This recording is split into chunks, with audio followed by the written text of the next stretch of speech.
grâce et la paix, ainsi que l'amour avec la foi, vous sont donnés de la part de Dieu notre Père et de Jésus-Christ, notre Seigneur et Sauveur. Frères et sœurs, nous sommes rassemblés au nom de Jésus-Christ. L'Esprit Saint est à l'œuvre au milieu de nous et il nous fait vivre dans l'espérance. Nous éprouvons tous une sorte de fatigue devant une pandémie qui perdure. Même la bonne nouvelle d'un vaccin à venir n'ouvre pas la porte vers une sortie rapide de cette année de parenthèse. Il faut tenir, il nous faut tenir. Il nous faut de la persévérance pour traverser ce temps de crise où la maladie, l'anxiété, la peur, la mort même n'ont jamais été aussi menaçants pour certains.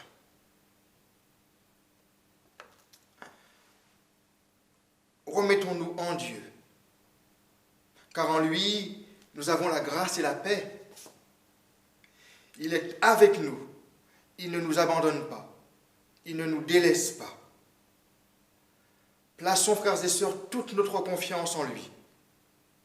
Pour nous, pour notre pays, pour le monde qu'il a tant aimé et envoyé son Fils, afin que quiconque croit en lui ait la vie.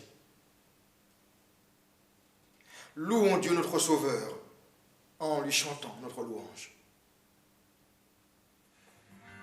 Où tu vas, j'irai, où tu es, je serai, tes gestes j'imiterai, tes voies je suivrai.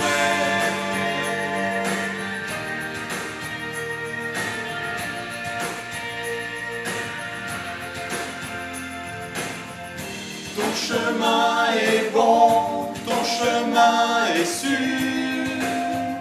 Je ne veux que toi, Seigneur, au plus haut des cieux, au-dessus de nous.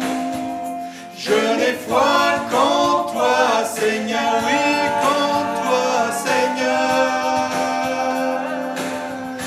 Où tu vas, j'irai, où tu es, je serai, tes gestes j'imiterai, tes voies je suivrai.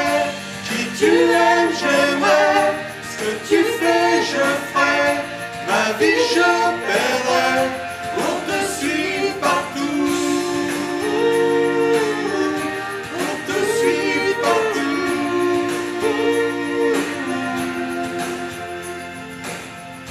Tu éclaires le monde, tu éclaires nos vies, je vivrai pour toi, Seigneur.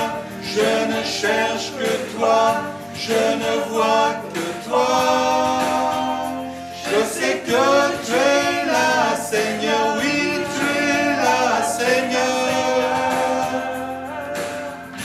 Où tu vas, j'irai, où tu es, je serai, tes gestes j'imiterai, tes voies je suivrai. Qui tu aimes, j'aimerai, ce que tu fais, je ferai. Ma vie je perdrai, pour te suivre partout, pour te suivre partout.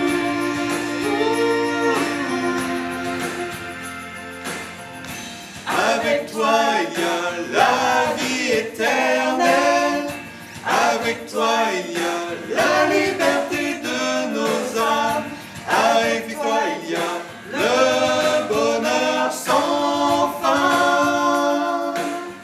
Je te suivrai, tu vas, j'irai, où tu es, je serai, tes gestes j'imiterai, tes voies je suivrai.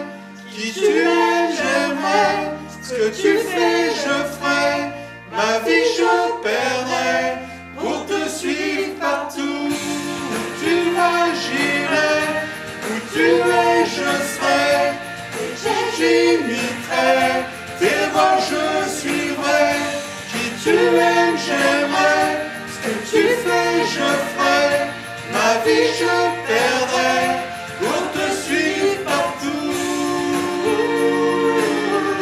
Pour te suivre partout.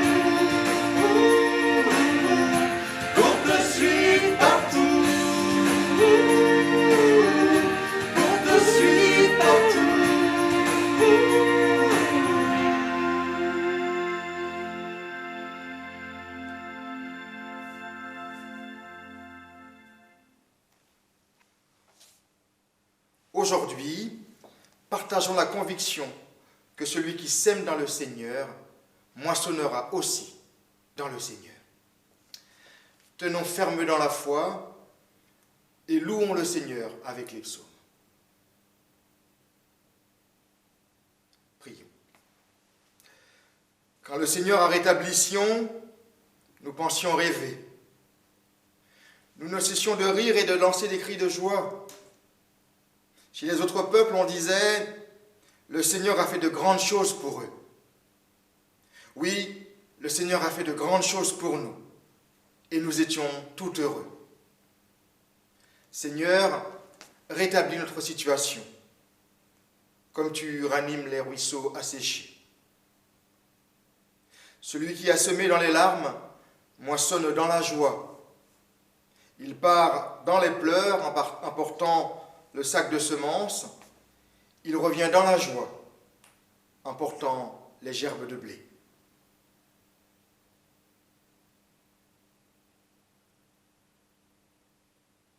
Amen. Confessons notre péché tout en partageant l'espérance que donne une foi entièrement attachée au Christ. Reconnaissons avec le réformateur Martin Luther que ce n'est pas avoir un Dieu que de le nommer extérieurement des lèvres ou de l'adorer par des génuflexions ou des gestes, mais au contraire d'avoir dans son cœur une totale confiance en lui et d'attendre de lui tout bien, toute grâce et toute bienveillance. Que ce soit dans l'action ou la souffrance, dans la vie ou dans la mort, dans l'affliction ou dans la peine. Seigneur, permets-nous de te rencontrer ce matin. Seigneur, viens au secours de notre manque de foi.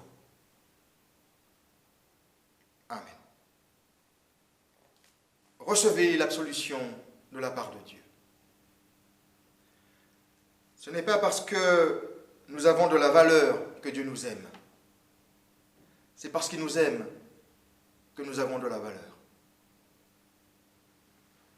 Il a envoyé Jésus-Christ vers nous. En Jésus-Christ, le pardon des péchés est acquis une fois pour toutes, pour celui qui croit.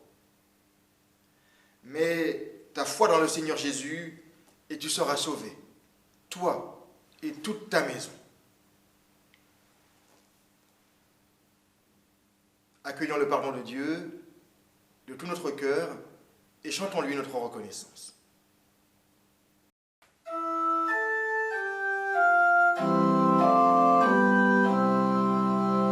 Confie à Dieu ta route, Dieu sait ce qu'il te faut, jamais le moindre doute ne le prend en défaut, quand te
Frères et sœurs, le Seigneur est avec vous. En paix, prions le Seigneur avant de lire dans les Écritures. Seigneur, envoie sur nous ton esprit, afin que l'Écriture devienne pour nous une parole qui fait vivre. Seigneur Dieu, au jour que tu as fixé, ton Fils viendra dans sa gloire. Fais-nous la grâce d'être de ceux qui veillent avec persévérance, de ceux qui te confessent en parole et en acte. Ainsi, nous serons pour le monde un reflet de ta présence. Par Jésus-Christ, ton Fils, notre Seigneur, qui vit et qui règne avec toi, Père, et le Saint-Esprit, un seul Dieu pour les siècles des siècles. Amen. Lecture de l'Épître aux Romains, chapitre 15, versets 1 à 6. Si nous sommes forts, nous devons porter les faiblesses de ceux qui ne sont pas forts, au lieu de faire ce qui nous plaît. Que chacun de nous fasse ce qui plaît à son prochain, en vue de ce qui est bon et constructif. Le Christ, en effet, n'a pas fait ce qui lui plaisait. Mais, ainsi qu'il est écrit, « Les insultes de ceux qui t'insultent sont retombées sur moi. » Car tout ce qui a été écrit autrefois a été écrit pour notre instruction, afin que, par la persévérance et par l'encouragement des Écritures, nous ayons l'espérance. Que le Dieu de la persévérance et de l'encouragement vous donne d'être bien d'accord entre vous, selon Jésus-Christ, pour que, d'un commun accord, d'une seule voix, vous glorifiez le Dieu et Père de notre Seigneur Jésus-Christ. Écoutons maintenant le Saint-Évangile de notre Seigneur Jésus-Christ. Lecture de l'Évangile selon Matthieu, chapitre 25, versets 14 à 30. Il en sera comme d'un homme qui, sur le point de partir en voyage, appela ses esclaves et leur confia ses biens. Il donna 5 talents à l'un, 2 à l'autre, et au troisième, 1. À chacun selon ses capacités. Et il partit en voyage. Aussitôt, celui qui avait reçu les 5 talents s'en alla les faire valoir et en gagna 5 autres. De même, celui qui avait reçu les 2 talents en gagna 2 autres. Celui qui n'en avait reçu qu'un alla faire un trou dans la terre et cacha l'argent de son maître. Longtemps après, le maître de ses esclaves arrive et leur fait rendre compte. Celui qui avait reçu les 5 talents vint apporter 5 autres talents et dit : « Maître, tu m'avais confié 5 talents. En voici 5 autres que j'ai gagnés. » Son maître lui dit : « C'est bien, tu es un bon esclave, digne de confiance. Tu as été digne de confiance. Pour une petite affaire, je te confierai de grandes responsabilités.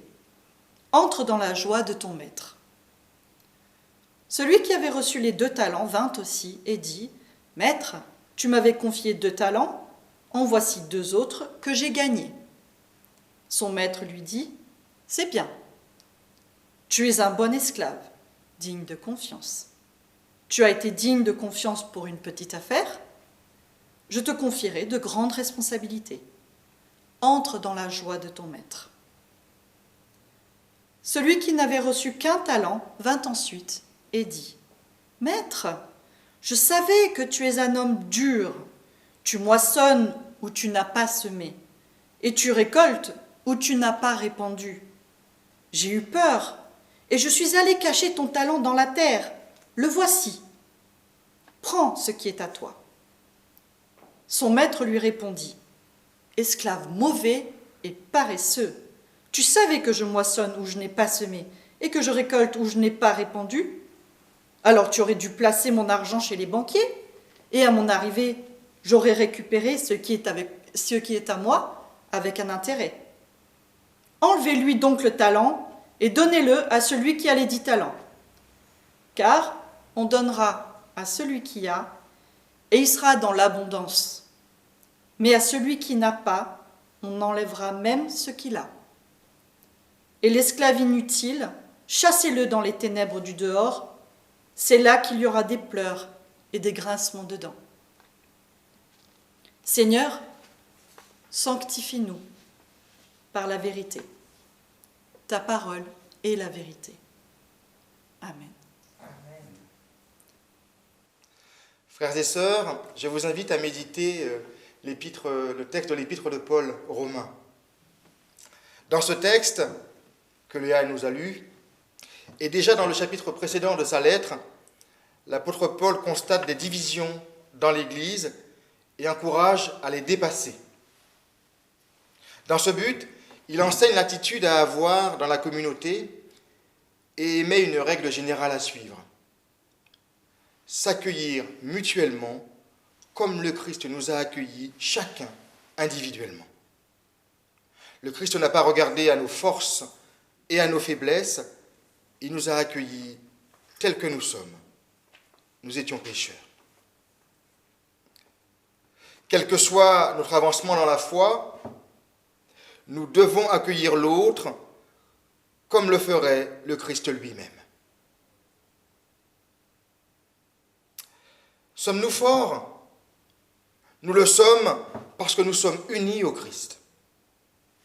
Les forts sont encouragés à faire preuve de persévérance et à recevoir leur consolation de Dieu dans les difficultés qu'ils rencontrent avec les faibles. Ils sont exhortés à aller vers l'autre et à l'accueillir. Celui qui soit ne connaît pas encore le Christ, soit est encore faible dans son union avec le Christ. Paul complète sa règle en ajoutant que la responsabilité des forts, c'est de porter les faibles. Il ne s'agit pas de se faire valoir ou ni de faire valoir avant tout son motif de force et d'avancement, car justement dans l'Église, il n'est pas question de mettre en avant ou de renoncer à ses opinions, mais de bâtir l'unité du corps du Christ.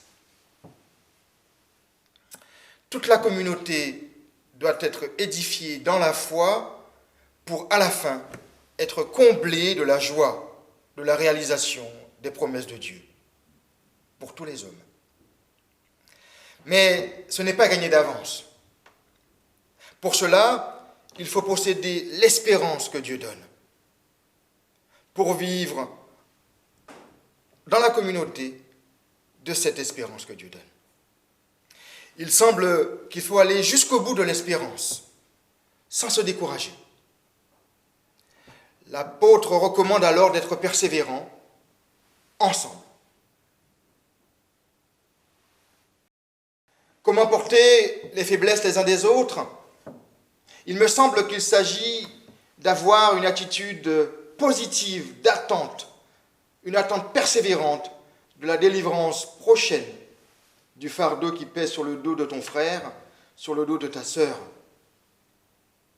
Porter les fardeaux de l'autre, c'est espérer pour autrui, en vue du bien, pour édifier, pour l'édifier et pour édifier l'Église. Porter les fardeaux les uns des autres a un but, l'édification, la construction de la communauté. Certains sont faibles, mais sont capables de progrès et de croissance spirituelle. Je le crois fermement. Il s'agit d'avoir positivement le souci du prochain par le renoncement à soi-même, pour l'édification, pour le service de l'autre. 3 instances sont invoquées par l'apôtre Paul pour encourager les forts à la persévérance. le Christ, les Écritures et Dieu lui-même. Le Christ tout d'abord. L'apôtre invite à méditer la figure du Christ, sa vie, son abaissement jusqu'à la mort pour nous les pécheurs et pour la gloire de Dieu. Par son abaissement, contre toute espérance, le Christ a réalisé le plan de Dieu et nous a élevés à la hauteur de la gloire de Dieu. Paul indique ensuite une deuxième source de persévérance et d'encouragement, les Écritures. Les Écritures apparaissent ne pas être données seulement pour encadrer la vie et fixer des règles, mais ici, dans ce texte aux Romains, les Écritures sont là pour accompagner spirituellement et consoler moralement le croyant. Les Écritures servent à nourrir l'espérance et à rendre persévérant. Elles sont dynamiques en ce sens qu'elles mettent en point de mire l'avenir que Dieu promet pour chacun dans son union avec le Christ, si on tient jusqu'à la fin. Ce qui est essentiel, c'est que les Écritures encouragent et rendent persévérants, patients, tenaces par la foi en Dieu et en sa promesse du monde à venir. Les bienfaits des Écritures sont aussi pratiques. Ces bienfaits ne sont pas seulement pour le culte, pour la célébration et l'intelligence. Ces bienfaits permettent de tenir dans la vie présente, dans la vie pratique, dans la vie quotidienne et de s'orienter vers la réalisation des promesses de Dieu. Les Écritures sont riches en promesses et Dieu est fidèle pour réaliser ses promesses. C'est la confiance en la fidélité de Dieu qui nous rend persévérants. La troisième instance que Paul invoque, c'est Dieu lui-même. Pour Paul, les deux bienfaits de la consolation et de la persévérance sont attachés à Dieu. Ces titres attachés à Dieu ont pour but de réconforter, d'encourager les fidèles dans l'Église, d'encourager les fidèles à travailler pour l'unité de l'Église et aussi dans les moments difficiles de la vie. Dieu est le Dieu de la consolation et de la persévérance. La persévérance consiste à user de patience et à constituer des forces pour continuer à espérer malgré les difficultés. Il s'agit d'attendre patiemment, avec confiance, le résultat espéré. On le voit, la persévérance, cette attente dans l'épreuve, est liée à l'espérance. Pour Paul, la persévérance est une manière d'être dans l'épreuve qui se prolonge. Ce qui permet de surmonter l'épreuve, c'est l'espérance, l'attente confiante de la réalisation des promesses de Dieu pour soi. Espérer, c'est attendre avec persévérance ce que l'on ne voit pas encore et qui pourtant se réalisera, car Dieu est fidèle à ce qu'il promet. La persévérance est liée aux épreuves rencontrées dans la vie. Toujours d'après Paul, il s'agit alors de dépasser l'épreuve en attendant avec confiance le secours de Dieu. Quand les forces sont contraires, l'apôtre encourage à persister dans la foi au Christ. Bien plus, la vertu de la persévérance se fonde dans l'amour du Christ pour tous ses disciples, les forts comme les faibles. Amour persévérant qui nous est donné en exemple à suivre dans la communauté. Cet amour excuse tout, croit tout, espère tout, persévère en tout. Bref, confronté aux réalités du monde et de la vie en communauté, notre persévérance appuie sur la foi en Dieu qui tient ses promesses en Jésus-Christ pour chacun. Il y a, frères et sœurs, un lien étroit entre la persévérance spirituelle et la persévérance dans la vie pratique et quotidienne. Dans notre vie quotidienne, la persévérance s'appuie aussi sur les autres, sur le soutien qu'ils peuvent nous apporter. L'encouragement que nos frères et sœurs nous apportent est précieux pour ne pas baisser les bras face à l'adversité. La communauté sert aussi à cela, à l'encouragement réciproque, à l'accueil mutuel, en se visitant, en partageant nos peines et nos joies avec le secours de l'Esprit Saint. Quand la poursuite du bonheur, de la réussite, de la quête de la santé et de l'équilibre, quel que soit le domaine de la vie, quand cette poursuite semble ne pas aboutir, nous nous sentons le droit de baisser les bras. Cependant, la résignation et l'échec ne doivent pas avoir le dernier mot. Par la persévérance en l'amour de Dieu, par la persévérance en sa promesse de vie et de bonheur, tu peux toujours espérer et te relever. Le Seigneur vient te rejoindre pour te relever. Le Dieu de la persévérance devient ta force par l'esprit qu'il met en toi et sur toi. Frères et sœurs, je terminerai en vous disant que la communauté existe et est édifiée, construite, bâtie, appelée par Dieu pour que chaque membre expérimente cette présence et cette gloire de Dieu qui réside au milieu d'elle, dans l'union avec ses sœurs, avec ses frères et avec le Christ. C'est le meilleur témoignage que nous pourrons rendre à Dieu. Nous sommes ensemble pour témoigner de la gloire de Dieu au monde et pour participer à cette gloire. L'accueil mutuel construit une église forte. Une communauté unie est plus forte. C'est pour cela que Paul fait la prière et émet le vœu que Dieu unisse la communauté comme le veut le Christ.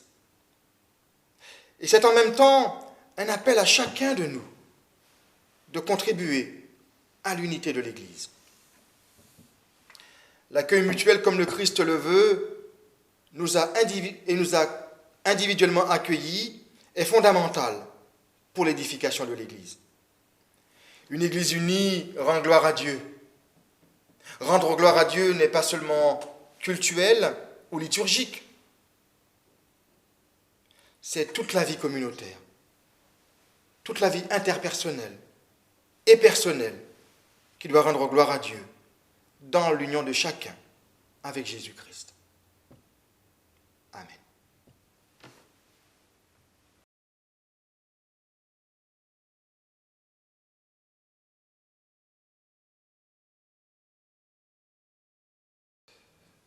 Je vous disais qu'il y avait un lien étroit entre la persévérance spirituelle et la persévérance de la vie quotidienne.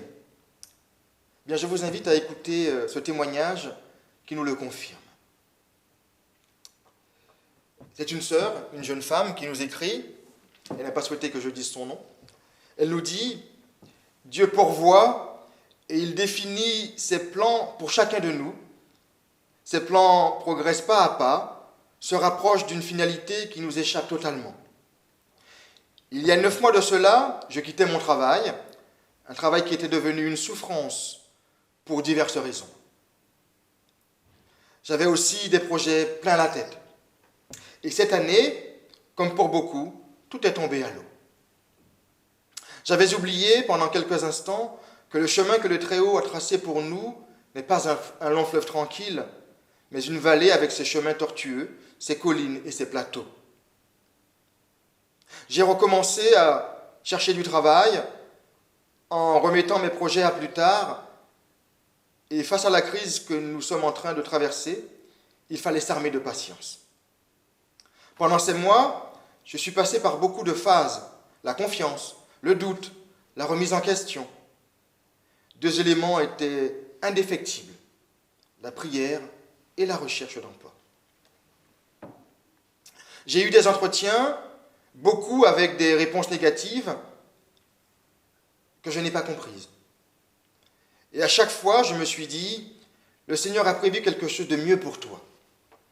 Je dois utiliser ce temps de transition pour m'améliorer et ne pas rester fermé sur mes positions, mes choix. J'ai diversifié mes recherches, que ce soit sur les postes, les méthodes, les lieux. Parce que oui, souvent, nous pouvons savoir ce qui est bon pour nous, nous pensons savoir ce qui est bon pour nous, nous sommes certains que le chemin que nous voulons tracer pour nous-mêmes est le bon. Mais rappelons-nous toujours que le Seigneur nous connaît et voit les secrets de nos cœurs, que notre volonté n'est pas toujours la sienne, que notre temps n'est pas le sien. Aujourd'hui, en plein second confinement, j'ai eu 2 propositions différentes. Je commence un nouveau chapitre en étant une personne différente de celle qui a quitté son emploi en février 2020. Nous pouvons demander beaucoup de choses au Seigneur, mais laissons-lui le temps de nous préparer à le recevoir. Atteindre son but est important, mais le chemin l'est plus encore. Dans la communion des saints, nous confessons la foi chrétienne.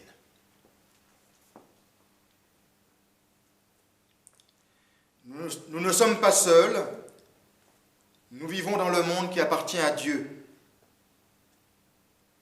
Nous croyons en Dieu qui a créé et qui continue à créer. Il est venu en Jésus pour apporter la réconciliation et le renouveau. Nous avons confiance en Dieu.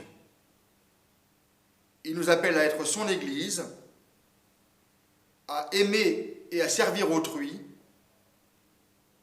à rechercher la justice et à résister au mal,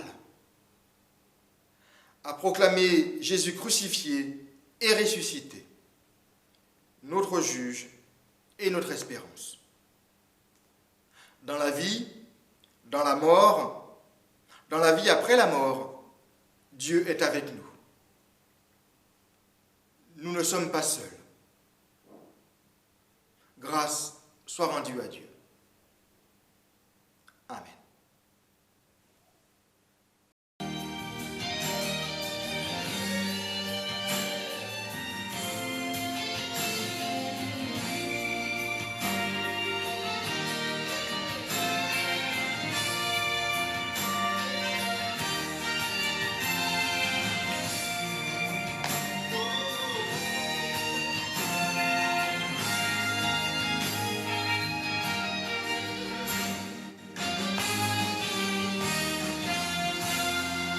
Reçois l'adoration, tu es le roi de gloire, notre victoire, digne es-tu Seigneur, Emmanuel, reçois l'adoration, tu es le roi de gloire, notre victoire, digne es-tu Seigneur, Emmanuel. Dieu de lumière élevé dans les cieux, rempli de grâce et de paix, environné de louanges et de feu, gardien de l'éternité. Pourquoi quitter ce palais de bonheur pour un sentier de misère?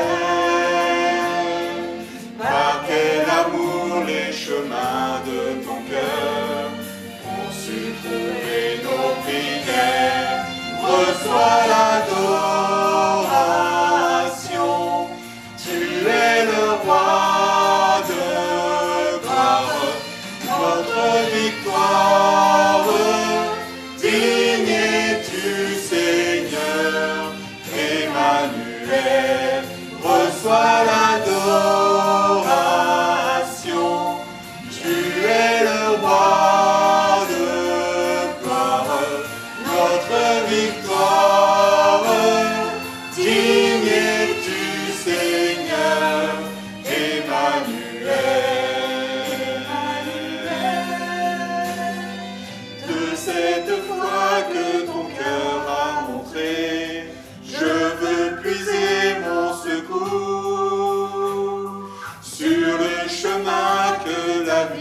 as tracé, je marcherai chaque jour.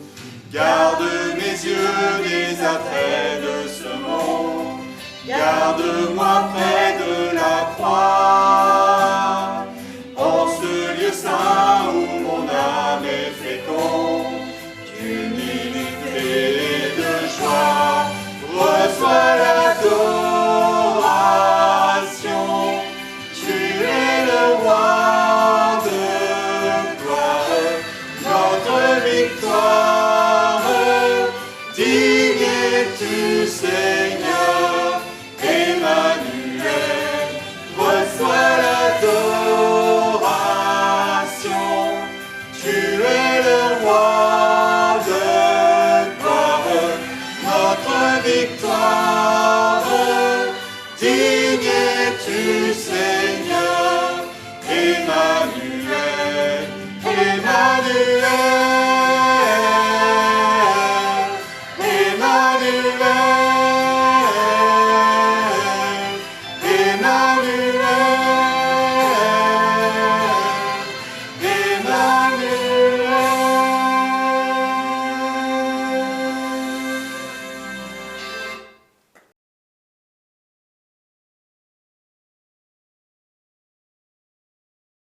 Concernant les annonces, je vous dirais que nous avons des activités qui sont assurées en visioconférence. Nous vous les communiquerons par mail ou sur notre page Facebook. Pour les offrandes, je vous rappelle que l'Église ne vit que de vos dons. Vous pouvez participer à la vie financière de l'Église pour soutenir le partage de l'Évangile, pour soutenir le témoignage rendu à Jésus-Christ. On vous indiquera aussi le moyen de le faire. Merci.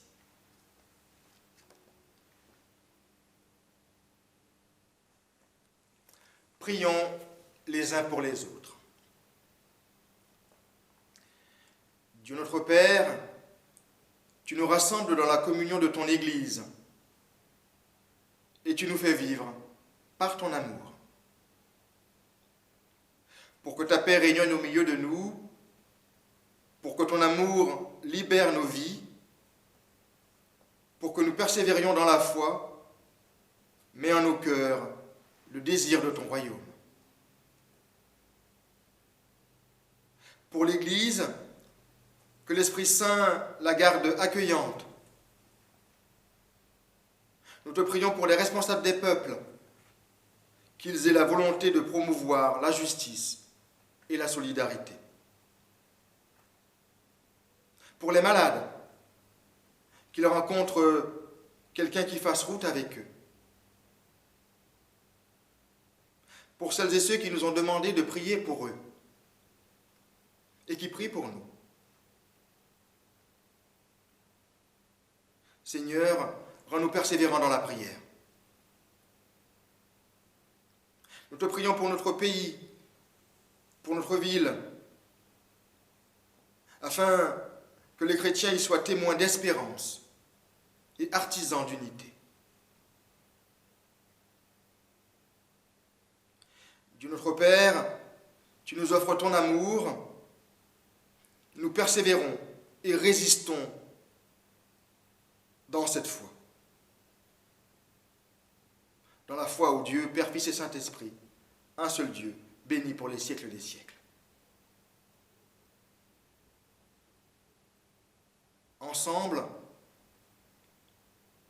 dans la communion des saints, nous te disons, notre Père, qui es aux cieux, que ton nom soit sanctifié, que ton règne vienne, que ta volonté soit faite sur la terre comme au ciel. Donne-nous aujourd'hui notre pain de ce jour. Pardonne-nous nos offenses, comme nous pardonnons aussi à ceux qui nous ont offensés.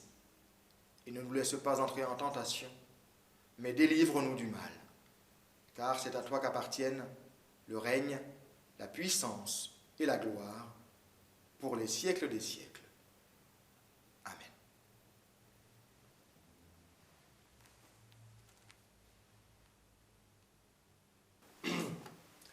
Frères et sœurs, nous avons longuement médité médité et disserté sur le thème de la persévérance. Nous avons même appris avec l'apôtre Paul que Dieu est le Dieu de la consolation et de la persévérance. En ces temps troublés, recevons la bénédiction du Dieu de la persévérance. Que la bénédiction et la persévérance du Seigneur, par sa grâce et son amour éternel, descendent sur vous et fortifient votre espérance et votre foi. Il vous bénit, celui qui est Père, Fils et Saint-Esprit, un seul Dieu pour les siècles des siècles.